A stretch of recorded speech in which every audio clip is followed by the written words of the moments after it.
Sir, sorry po, napatagal. Uwihan pa lang po kasi ng mga bangka.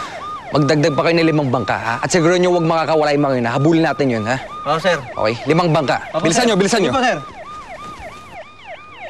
Tita. Tara na po. Okay na, sir.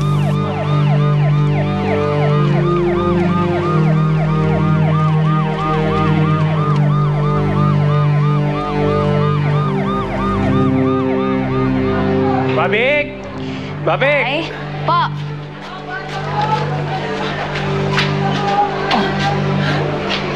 Ano nang balita? Ano nang balita tungkol kay Tisoy? Hindi pa rin ho sila nahahanap, pero nagkakagulo na sa pier dahil pati pulis inalarma nila. Diyos ko. Ano ba itong nangyayari kay Tisoy? Wisit talaga yung babae niyan eh. Kasalanan niya lahat to eh. Kung hindi niya inakit-akit yan si Tisoy, hindi sana nangyayari to, Tay. Umimik ka muna, Mabik. Ha? Hindi naman nila kasalanan to eh. Pareho silang nagdesisyon nito. Kaya nga, nagdesisyon si Tisoy na ikapapahamak niya ng dahil sa babaeng yun. Nabulag siya kasi mayaman at maganda. At ngayon, ano nang mangyayari sa kanya? Wala nakakalam kung anong mangyayari, ha? Dahil hindi natin alam kung anong kahihinat na nito. Douglas, nag-alala ako kay Tisoy. Masama ako.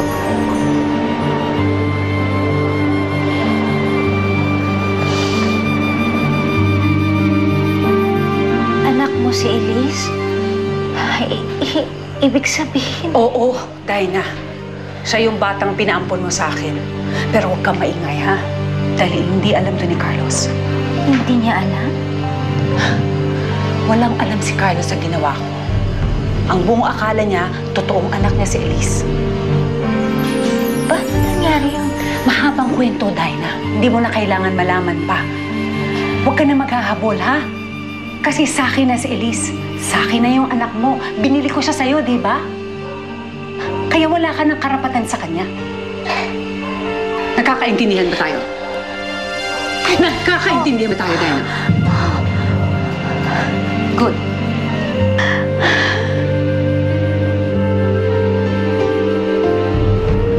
Nayakap ko pa eh. Kung alam ko lang. Dinah! Gagawin mo yung tama at mananahimik ka. Pero kung ano man, alam mo, napakamalas mo. Kasi nasa sayo na eh. Pinakawalan mo pa. Boba.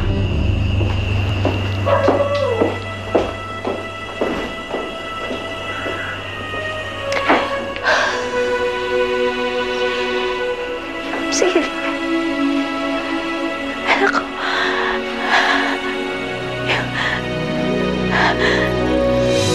Anak ko si Elise.